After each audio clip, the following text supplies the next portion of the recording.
Okay. Okay, I'm not sure if I'm worthy of being recorded, but I'll do my best here. Oh, what are you talking about?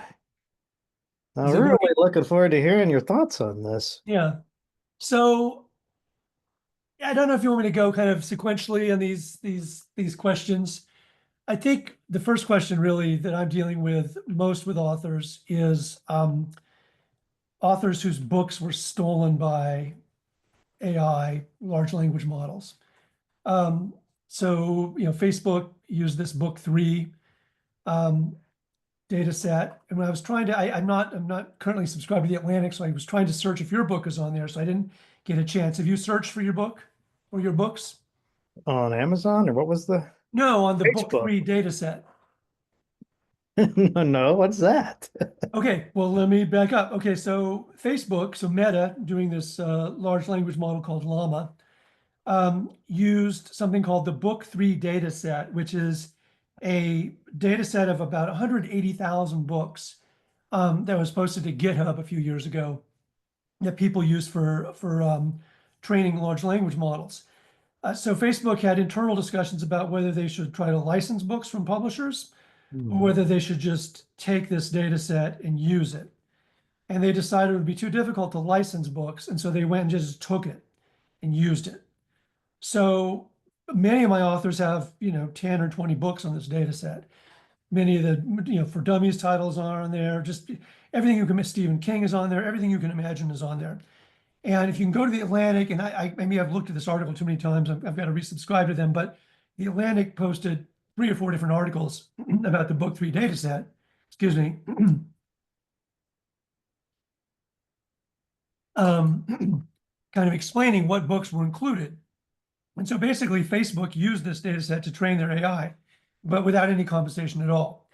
So the Authors Guild is suing them, and I think some authors are suing them as well. I think Sarah Silverman is a group of authors that are suing Facebook specifically about the theft of their material for large language model training. So that's the first thing. When I look at this, I don't look at it from how can we use it. The first thing I look at it from is how are authors being harmed by it already? And really, authors are being harmed by it already all over the place. So if you look at people that have, say, websites, so say somebody has a website about running, and say they sell, and they haven't published a book, but they're a marathoner, and so this is something I'm interested in. So I read a lot of these guys, and so they sell marathon training programs, right?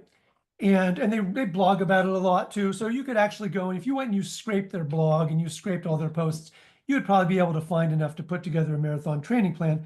But they also sell it, so for 40 bucks or 30 bucks, you can buy a plan from them. Well, I can go to ChatGPT and I can go and ask them for a marathon, ask it for a marathon training program, and it'll kick out a marathon training program.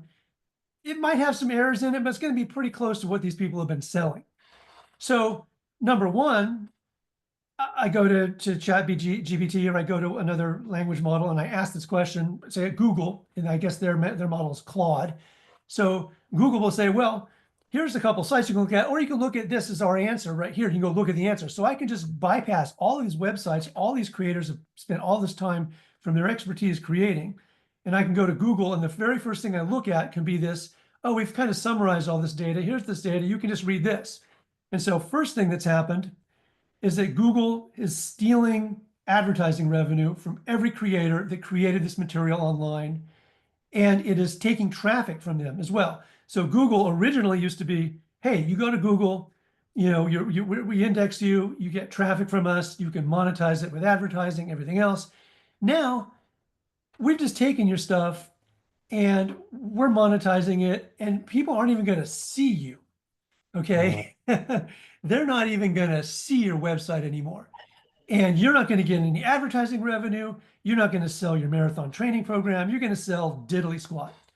So right away, these companies are already stealing from content creators on the internet. So they're stealing from you. They're stealing from your co-authors. They're stealing, they're even stealing in some cases from your students. I mean, so part of the book three data set was people that had papers that had somehow been published online, or monographs or PhD theses that had been somewhere scraped up. And mhm. so they're stealing from them too. So when I look at this, the evolving role of AI in publishing, you have these sequence of questions. The very first thing I look at is like, who's being stolen from and why? I'm sorry, I'm just telling some spam call to not bug me. So that's that. So from my perspective, that's the very first thing I look at. Now, it's a real problem. And my assumption is that, like some of these other large, court cases that kind of wend their way through the courts for years. So, for instance, Google had already scanned all these books years ago, right? And you could search all these books using Google. And the Authors Guild sued them, and eventually, I think successfully, to say they couldn't just scoop all these books and then make them all searchable and give them to anybody who wanted to read them or look at them willy-nilly. But that took years and years and years. Something similar happened with the Internet Archive recently. So I'm sure you're familiar with the Internet Archive, which is Internet Archive is great. Like, I support the Internet Archive. I mean, it makes lots of public domain books available. It makes lots of the internet available where you can use the Wayback Machine or whatever to find out what did something look like in 1994, right? Is So that that's a very expensive? useful tool. But during the pandemic, the Internet Archive also said, hey, we have access to all these other books. And we're going to make those available to people that want to kind of borrow them, online.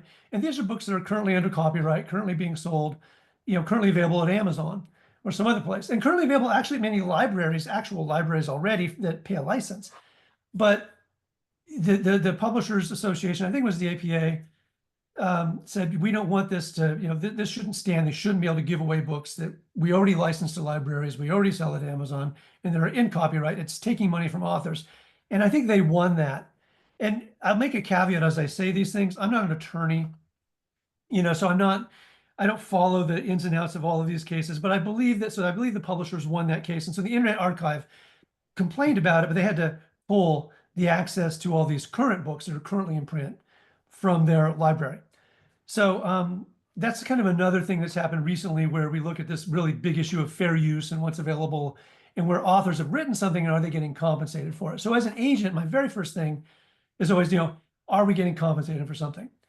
And so that's where this whole large language model is sort of problematic. Oh, and then to go back to my point, that's where I think this is starting to wend its way through the courts. It's probably going to take 10 years. But at some point, maybe 10 years from now, I anticipate that a lot of authors that have books in copyright now and a lot of publishers will get some sort of payout, probably minimal payout. But, Facebook or Apple or Microsoft will make some sort of compromise and they'll pay out. And then you'll end up getting a royalty on one of your royalty statements. You'll get, $5, for the use of your book in the large Wow. language model. And that's what's going to happen. Now, there's something different happening already. Sorry, cable was catching me. So there are a couple of publishers actually doing things that are sort of proactive. So HarperCollins has already been actively talking about licensing a large cache of their books to somebody. I don't know who.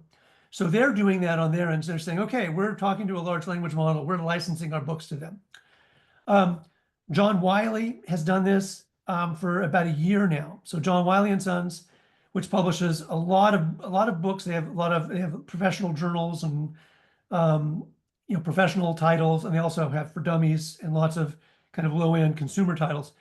They signed some sort of agreement, and they haven't even told me yet. I know the editors don't seem to know, but they signed some sort of licensing agreement with some unnamed large language model that's paying them on a kind of a bulk basis. And so I have authors who are actually being paid a royalty. It's a recurring royalty, like as an ebook license. It's not a regular like a translation license. It's a smaller chunk of it. But every 6 months, we're getting a small royalty based on this large language model usage. It's kind of interesting because I think I can say this without violating any confidentiality thing, but they're scooping up books that are old. So, I mean, I have books that are 10 years old that are included in this license. And so some of these books have earned out into royalties already. Some have not, but they license really a wide swath of books. And so you can tell that the model is not only using the books for the information, because some of these are technical books that are old, the information may not be valid, right, or may not be current, but the model's using the books to kind of understand how to present or how to write about a topic. So that's something I can kind of get behind. I mean, I don't love it, but I have actually authors that are being compensated for it, right? And so that's sort of where we find ourselves right now. And the most difficult part is really like you kind of name it here, in nonfiction, because it's really you can write really crappy novel probably using a large language model, which is again you have to acknowledge it's stealing from all these other novels that have been Right. written. Now, if you say, okay, well, it was only stealing from anything written before like 1950, 1920, 1928, whatever the cutoff is now, you can say, okay, well, that's okay. That's fair use. And you can go steal the Count of Monte Cristo or this translation of the Count of Monte Cristo if you want, and this translation of Don Quixote, and these various other books, and then you can make sort of a 19th century, Moby Dick, and you can kind of make a 19th century novel out of that. But the reality is, they're not limited, to that, and that's where it's problematic, kind of from an agency perspective, from an author's perspective, and that's where I don't know what's going to happen. The courts, it's going to take 10 years, and then everyone's going to get a $5 payment, and you will have been stolen from anyway. And all of your students and all of eventually their students will have been using these tools. And, nobody really got compensated except Sam Altman, Elon Musk, you know, Sundar at Google. I mean, they got compensated, but the writers didn't really get compensated in the way they should have. Well, see, I'd asked on social media not too long ago because my thought is when they make these models and they're training the models on the data, they know where the data is coming from. So don't they have a record of like, okay, I used this part from this book, I used this part from that book, and I what don't think so. I they don't, say I mean, yes, they no, actually it doesn't work that way. I'm So not technical enough to know it. I mean, maybe some models do, but I think I think they're constantly evolving and very iterative. And so also it's like the models are not only they're not only using, I mean, my understanding of most of the models, they're really just guessing what word comes next. right. So there's no actual intelligence, but it's like, based on everything I know or I've read, what word comes next in this sentence for this answer, right?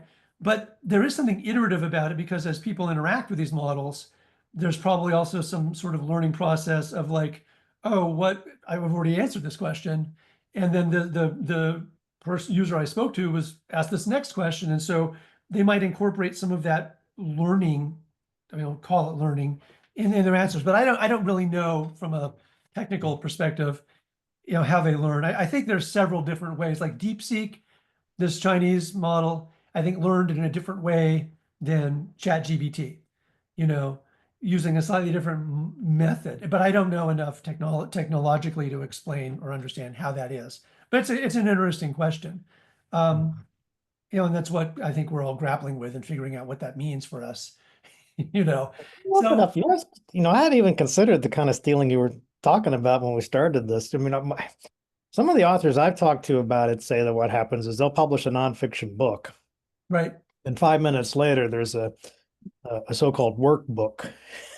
Okay. So this is another issue. Where this Okay. is they've just plagiarized it with a chat bot, and they can't prove it because the word is different enough to where it doesn't really violate the. Well, you know what I'm talking about. You Yeah, probably so this is another issue. So there's this issue of, what they call slop or robbery or whatever. So this is a problem. So already Amazon had a problem with several different kinds of piracy. Um, One kind of piracy is a pretty straight up piracy where the Amazon was selling books that were in the, you could buy a used book at Amazon or a new book from another vendor, right? Well, right. there were people printing and selling um, pirated books, actual physical pirated books. Hmm.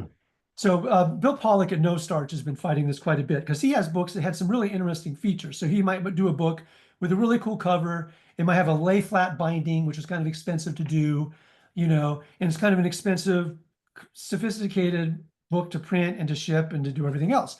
Well, he had people buying books that were not in lay flat binding, and their covers were slightly different, and the paper quality was different. That's because there were companies pirating the book and reprinting the book in China or somewhere else, and then selling it through Amazon. So already Amazon had a piracy problem where, just like counterfeit counterfeit products. Amazon has a counterfeit products problem. Amazon doesn't really care about, this is the reality, they don't really care about what they sell as long as they sell it. So, and this goes into all sorts of categories they have in town. So the manufacturer has to make a really big stink to try to get them to stop this. And it's very difficult. Like, how do you identify if someone's selling a used book on your website, if it's a pirated book or not? It's very difficult to tell. So that's one problem.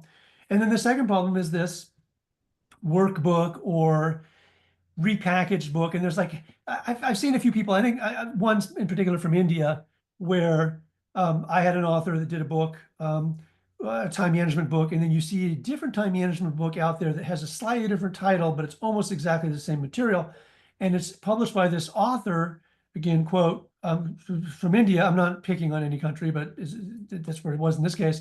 And this author had a bunch of other books kind of like it. They were kind of like other books, but not exactly the other books. And so they were just taking it and putting it through some sort of software process and regurgitating it and then releasing it as a book. So that's the other problem is authors they publish a book and then you have a book that's sort of like your book being marketed out there and Amazon's selling it. They don't care. And the thing is Amazon, 65%, and this might be a little off by a little bit, but 65% of the books bought in the US are purchased on Amazon. That's more than half. What was that? It said 65%? 65%. Ah, So if I have a book and I'm pirating a book, and say the book sells a lot of copies, I mean, how many book that sells? Say it says a book that sells 1,000 copies a month, which is a good selling book, right? For nonfiction. And say I pirate that book and I can sell 100 copies a month, but it didn't cost me anything. all right. That's real money for me, and that's real money out of that author's pocket. So that is another real problem, and that's being done. And I think one of the things is I believe that as consumers, and especially kind of Gen Z or other generations, are really tend to be more discerning as to what's real and what's fake. I think I hope so, at least. That I think that people might kind of go, oh, that's a ripoff book. I'm not going to buy that. I'm going to buy this book instead. So there might be some hopefully educational, educated way of being an educated shopper. But yeah, that's another kind of piracy, and that's another kind of AI kind of slop that's being done that is problematic. So I kind of approached this because I looked at your list of questions here. I sort of approach this from where I see the problems right now, and the problems are that authors and not just authors, but content creators online, and this even includes people probably on TikTok and Instagram and other places where they say, I'm on Instagram and I have an exercise program and I've been doing it for 5 years, and then somebody just steals, or some AI steals my exercise program, and then I go to Google or some other search engine, and I search, and then it just gives me an answer right there without ever directing that traffic to me. And that's what Facebook is going to do too. So Facebook, is another. It's a company that lives on advertising, but they're going to somehow cut out. They're going to cut out, these creators in a way, and they're just going to give that information directly. And maybe you'll be able to buy advertising on the material that was stolen from you. So, that then with somebody reading your stolen material can go, oh, here's an ad. I have to pay for advertising to get them to come to my site now. So that's sort of what's happening. And I think that's a problem for the internet. And I think that's a problem kind of for everybody. So from my perspective, that's the problem. But I can go to kind of some of the beneficial or the more useful, things about AI and publishing and talk about that too, because that is also happening. Yeah, that's one of this class, they're trying to learn to be copy editors. Uh-huh. And so we've kind of been talking about that and well, first of all, what is it? It was real eye-opening for a lot of the students in there.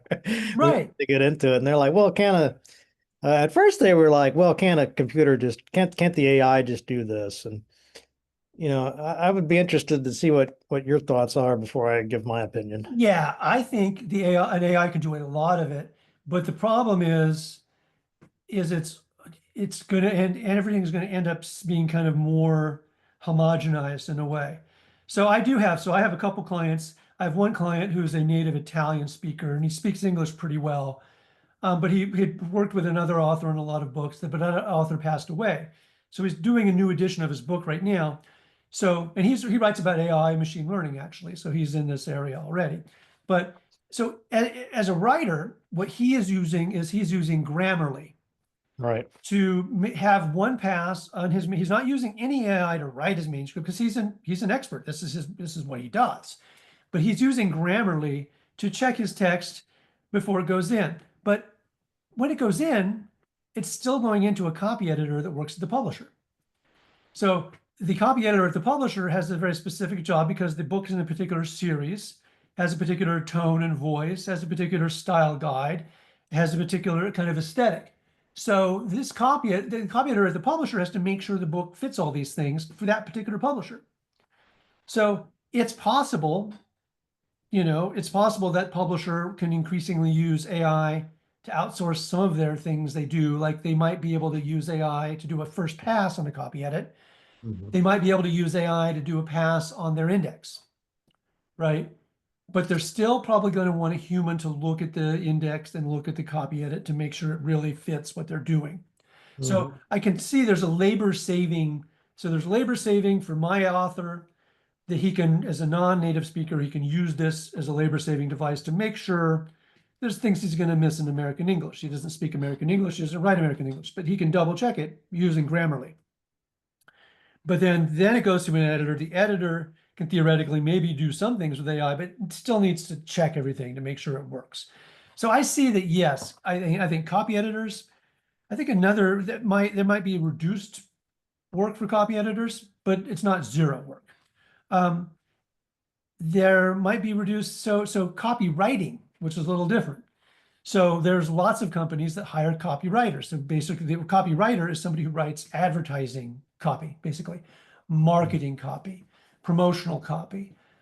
So that's kind of, like Mad Men kind of stuff.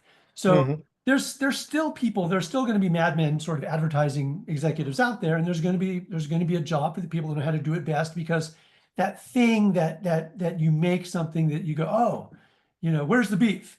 I mean, that thing you make that is like a Right. huge marketing thing that people get, and um, AI can't do that, or it won't do it as well as a human being who's really in the zeitgeist is going to do it. Who's going to go, oh, what was that Budweiser?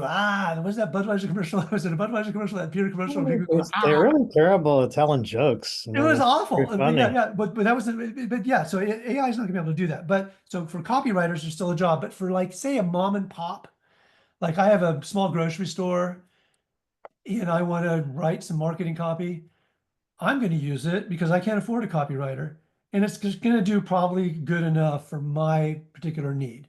But if I am Target, people are going to laugh at me. People are going to know if I use that. You can't really use it effectively. And that has happened. You've seen that, you know, leak out where companies have done that, and it's like it sort of becomes a laughing stock. So I see. So copy editors, there's still going to be a job, but it's probably going to be augmented. Copywriters, there's still going to be a job, but it's going to be augmented. Nonfiction authors. So this is where it's really complicated, because so for fiction, you could create any kind of AI hallucination, and it might be a Philip K. Dick sort of kind of thing. Probably not going to be very successful, right? With nonfiction, it's much easier to go, okay, well, I'm writing a chapter on, you know, 5 things I can do to be more sustainable around the house, right? Well, I can guarantee you, Claude or ChatGPT can go and in 2 minutes find me a list of 5 things I can do to be in 30 seconds, 5 things I can do to create a more sustainable household, right? So then, as an author of that nonfiction book, I guess, well, do I use that? Should I use that? If I'm a publisher and I don't want to pay an author, can I just do a book, on sustainability and just hire an editor and just do it that way? I could do a book like that. So for nonfiction, and this is why for the nonfiction World Wide Web, it's also very challenging. It really can take from a lot of information that's out there and really, we always used to talk about disintermediation. Well, it can disintermediate writers. So you'd have to Disintermediate. Wait. disintermediate, Disintermediate. disintermediate. You can disintermediate the content, the creator, right? And I can do And there's people doing it. I can do a book on sustainability. And so Amazon had to put a cap on how many AI books can be published. I mean, I think it's like 100 a day or something. Like how many AI books can I Wow. publish? It's like, it might be lower than that, but it's like a pretty high number. Like I could just go and say, I'm going to do a book on sustainability. I'm going to do a book on, saving gas mileage. I'm going to do a book on, and I could do a bunch of books on sustainability. I could use all of this carbon and waste all of this water to create all these books that were not really written by me, but I can put them on Amazon and Amazon will sell them for me. So that's a problem for every nonfiction author. Now, there are a couple kind of ways there are a couple ways around that. And so one way is you become really well known. You're Michael Pollan, right? And you want to write a book about food, and you can write about, everyone's going to buy it. You want to write a book about drugs, everyone's going to buy it. You know, um, you can be, or you can be really kind of focused on it, on business, these particular kinds of business titles. People know you go to all the conferences, you make all the speeches, people buy your book, they buy your online training program. So Pat Lencioni would be somebody like that, who's got a whole company. He's got a whole sales channel, marketing channel. He's able to do lots of books.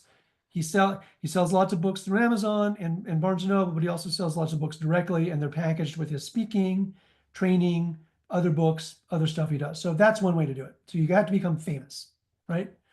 Well known. Easy. And you can get around, so that'll help you get around it. But you could become TikTok famous. I could become, that cucumber guy on TikTok. I mean, he might do a book. Who knows? You could become TikTok famous for vegan cooking, and then boom, Andrews McMeal or Harmony wants to do a book with you, and you'll get a good book deal, and you'll get a book. It may sell well, it may not, but you'll have a book.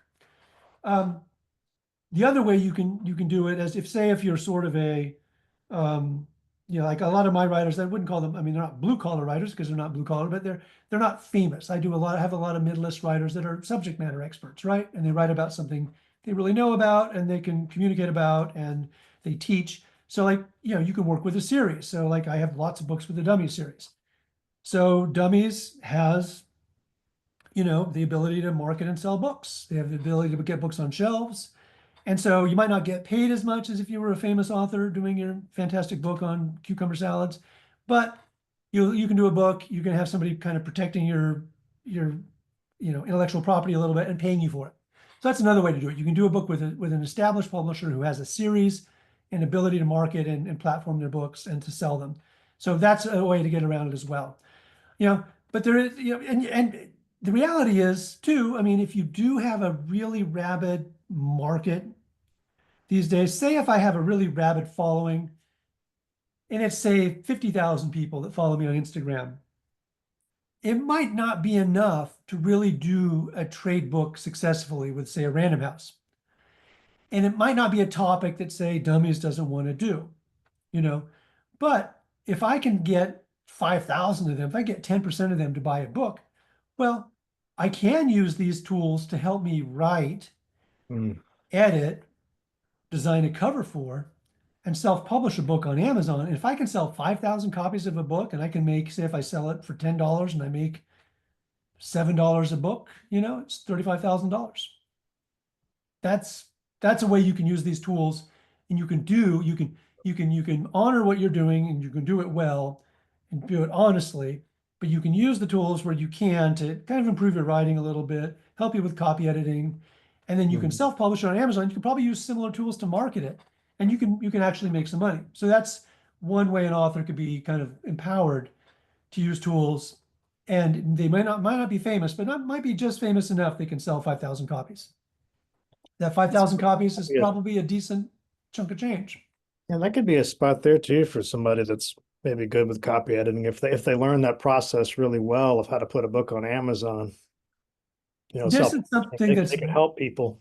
okay, this is something very interesting I just saw the other day. So there's a writer who used to be an editor for years. Her name's Jane Friedman, Friedman,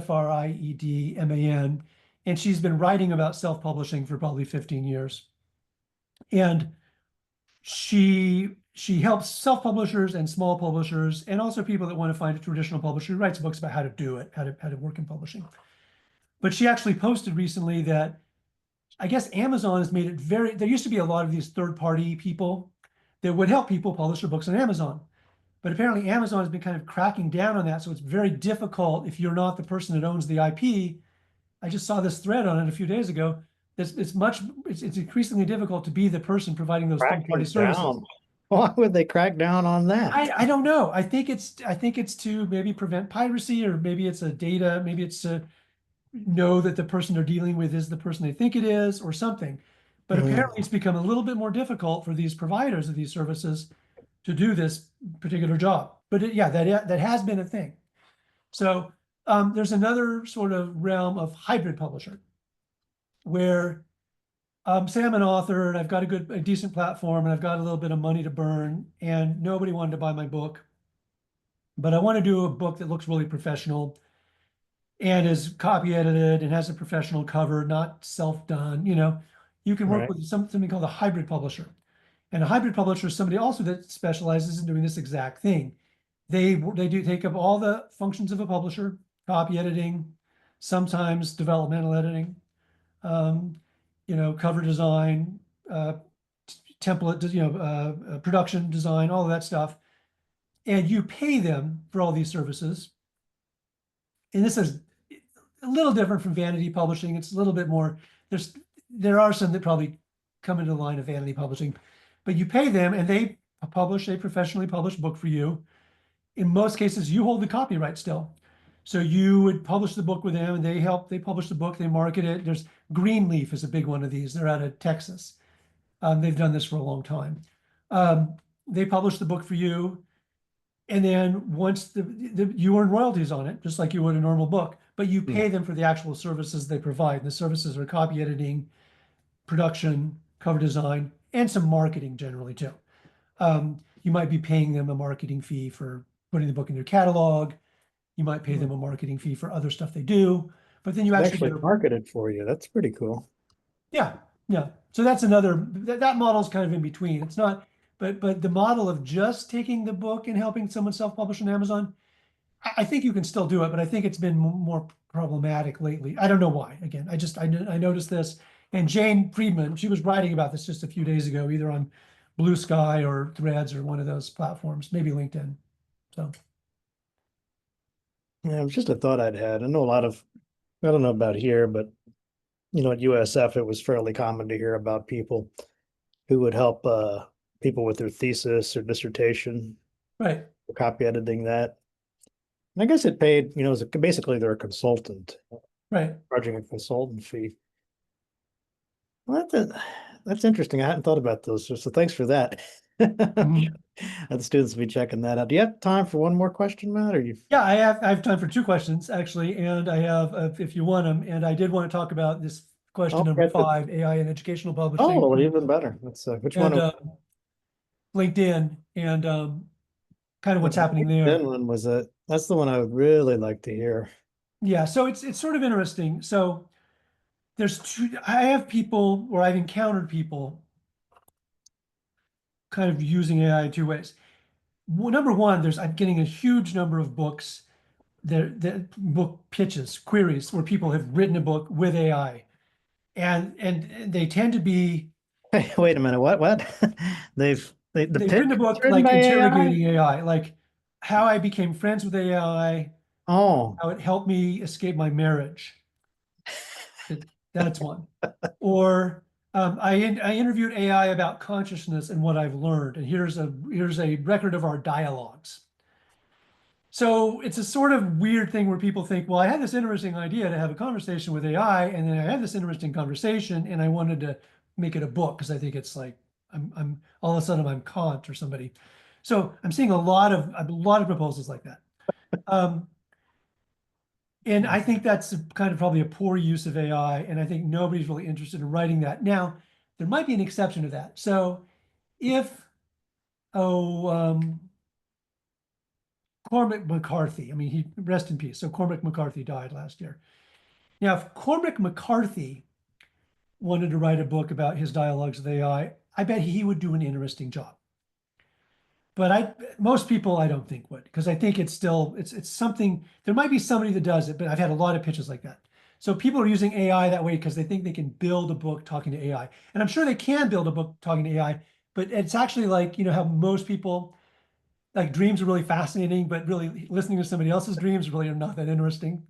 I Right. think it's that same kind of phenomenon. Okay, so that's people using AI to sort of using other people's material to kind of create books.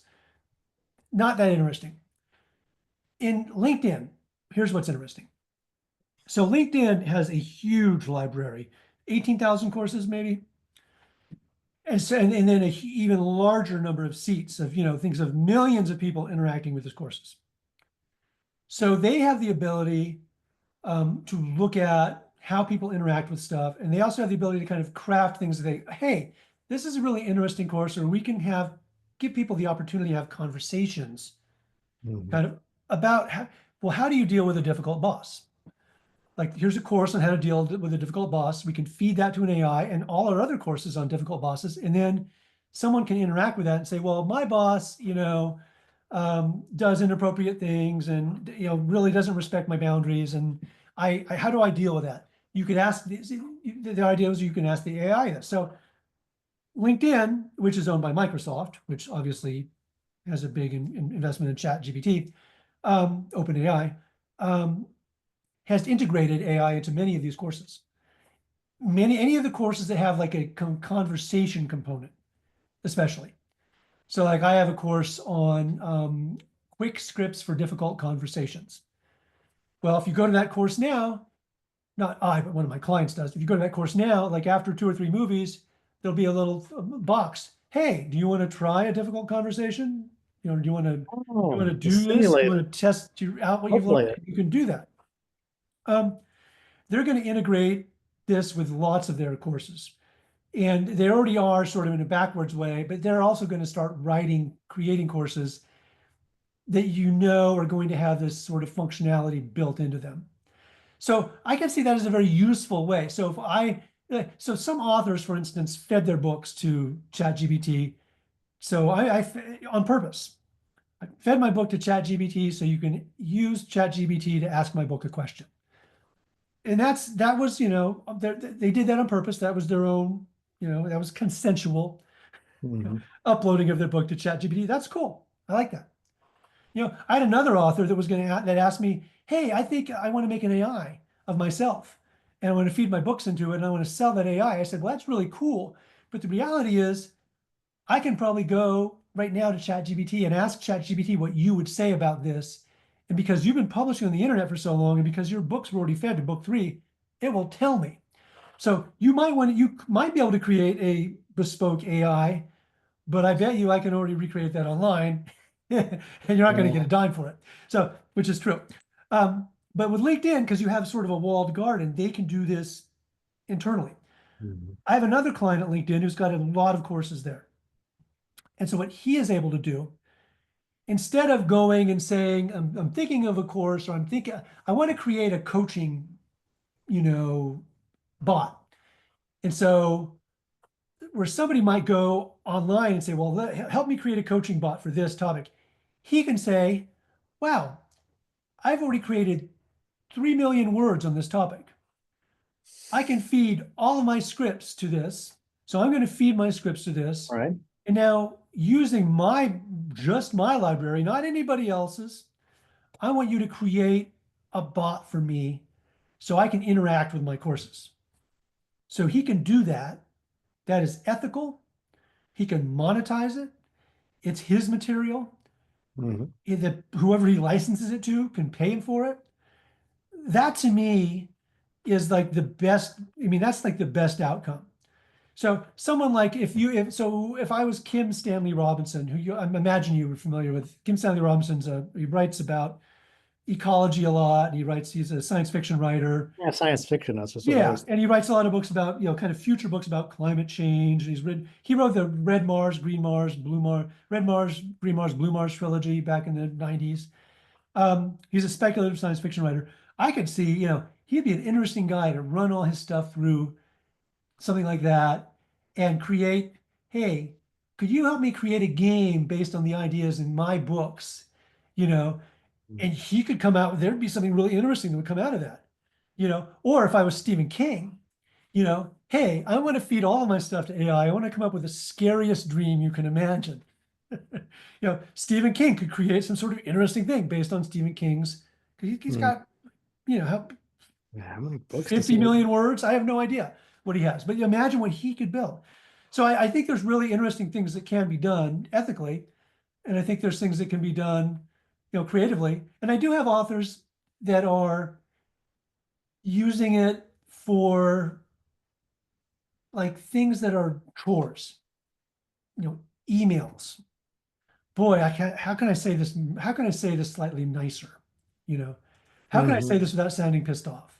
Or I do that all the time. how can I say this, you know, or people use it for, I mean, especially in, you know, kind of mid-range marketing stuff. How can I make marketing? Can you make it sound more like marketing copy, you know, give a pass? No, I've done it myself. And I A wasn't happy with it personal assistant kind of a. as a personal assistant. And I can see it like that way. Like right now I go to Google and Gmail and it asks me, you want me to write the email? I'm like, no, I don't want you to write my email. But so I tried this with a couple query letters that I sent out with really mixed results. And then I just stopped.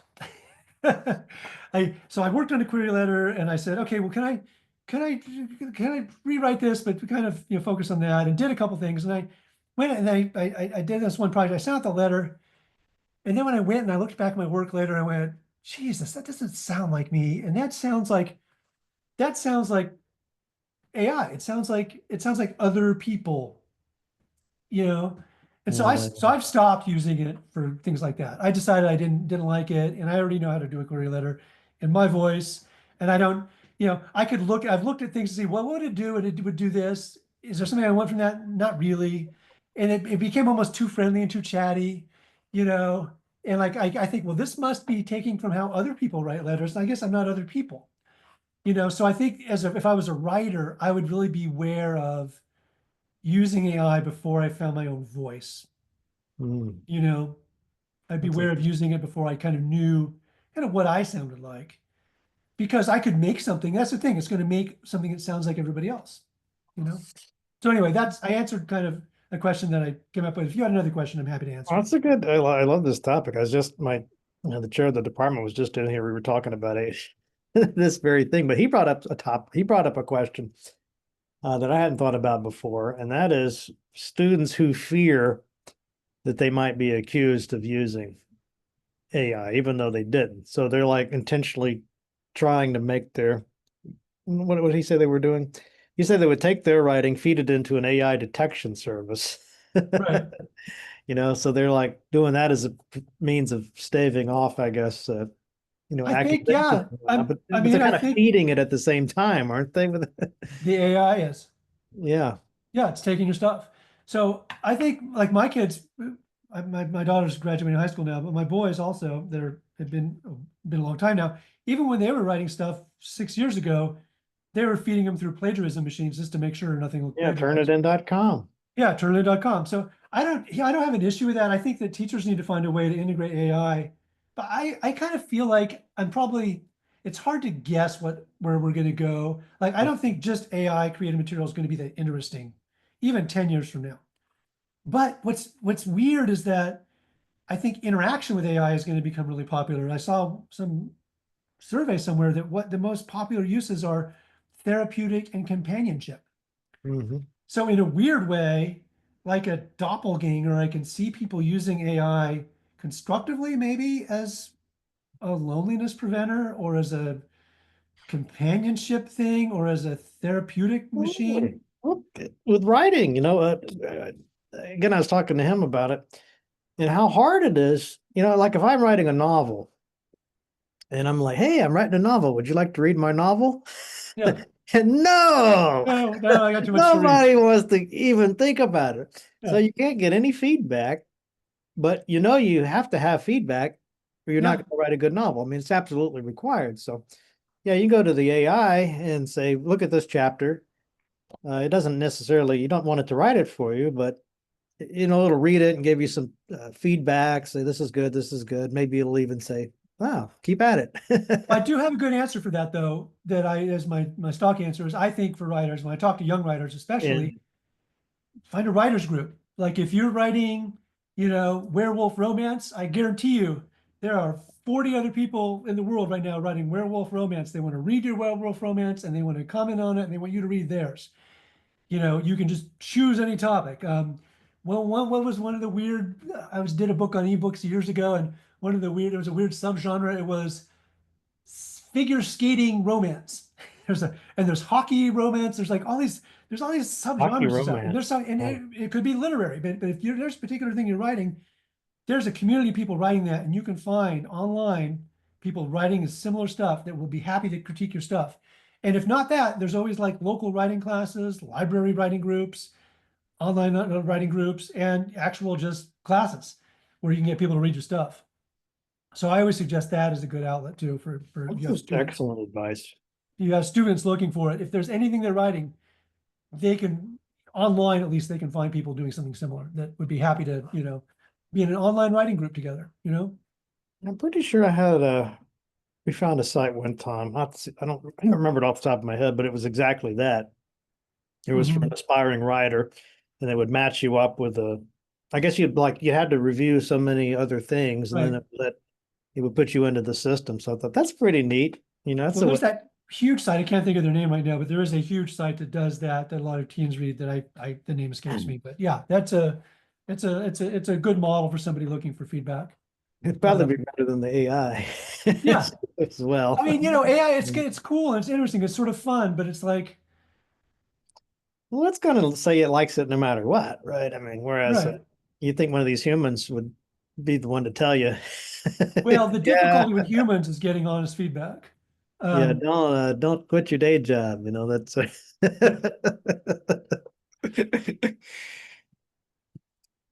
okay. Well, let's see. Do we get everything? so yeah, I don't know what skills are important. I mean, I think becoming good writers and becoming good readers is important no matter what, Yeah, yeah. I you mean, with know. that one, I know we've talked to because as I'm going through these chapters in the textbook, Hmm. it's all these cases where it's not like you can just look up a rule and it's Right. there. And there's so many times when it's this subjective thing. Right. This just comes with skill and experience, and that's the sort of place where I think we're just looking at a page a while ago, and I was saying that the AI thought this was fine, Right. but it had just cringe-worthy repetition. I forget the word. Is like excellence was in the word Uh-huh. excellence was in this paragraph like 8 or 9 times. Like no human would let this fly. You'd Right. notice it right away. Now I don't know if that's something that'll just maybe later versions as AI Well, better, it might catch well, it's that. going to steal more and more material, and then it's going to train on that. But I mean, I think it's an ear thing. I mean, the best advice I have for people copywriting, copy editing, or people writing is to read out loud. Right. So if you read out loud, you hear these repetitions. If you read out loud, you hear even if a tongue twister is a tongue twister to speak it, it's a tongue twister to read it too. It applies both ways. So reading out loud, I think, is the very best tool you can use to kind of check your work, you know. I'm a big advocate for that as well. There is an AI though that will read aloud Oh, to that's yeah, you. yeah. Yeah, I I think love even and Adobe laugh. will do that for you now. But It even sounds like the folks from NPR. Uh, yeah, and that's another problem too. So I have people that, so you can do audiobooks very easily, but there's going to be a lot of audiobook slop as well, where they just have audiobooks done by AI, which is going to be increasingly popular, I'm afraid. So that's another category of there's a whole group of people that read audiobooks for a living that their living is endangered too. And probably the AIs are trained on their audiobooks, you know. It's like it's like, the grave digger digging its own grave. Um, like you're not only are you being replaced, but you're training your You're replacement. training your Oh, you gotta replacement. get Yeah, it's just like the paid to old ops train story. your replacement. Yeah, we're firing you, but you can train this group that's going to take your job in India, and you've got 2 months. It's the same thing, except now it's electronic. So I don't know. I don't mean to sound pessimistic. I'm not actually pessimistic. It's hard to see what's going to happen, but those are my general thoughts. Well, it doesn't sound like you think the publishing industry is going to go extinct or anything. No, I don't think so at all. Actually, I do think there might be a sort of Luddite counter-revolutionary thing. So one of the things that we thought 15 years ago, even, we thought ebooks would entirely take over the market and print books would be dead. Print books are having a resurgence. Um, Audiobooks are more popular than ever. I mean, publishing is still kind of a low margin business. Nonfiction publishing is especially difficult because it's hard to be original, but it's not going anywhere. We're still growing as an industry, and we can continue to grow and also feed into the culture at large. I mean, it feeds into movies and television and everything else. So yeah, I think publishing is going to be around, and I don't think jobs are going to be changed, and it's going to be more difficult for some people, but we're still going to need writers. Hopefully they'll need agents. Hopefully we don't get too disintermediated. I think you'll need agents more than anybody, really. Yeah, well, until Amazon goes and just signs everything directly. That's the challenge there. It blew my mind with that 100 books an hour or whatever it was. It's some really big number. Yeah. Jeez. Wow. A day. I think it's a day. What But it's day? Well, a that's big number still. yeah, it's still a huge number. The fact that they had to put a cap on it because they must have been getting people submitting even more. Yeah. Somebody had a wow. Yep. All right, man. Well, thanks so much for this. This is You're great. welcome. You're welcome. I hope it's helpful, and hopefully you can edit it down if you need to. And no We'll run problem. it. Yeah, this has been very helpful. I think they'll be really excited. Cool. Okay. So Well, thanks, thank you Matt. again. It's good to meet you too. Yeah, good to see you in person. You keep Yeah. me posted on stuff. Let me know how it goes. Will do. Okay. Thank you so much.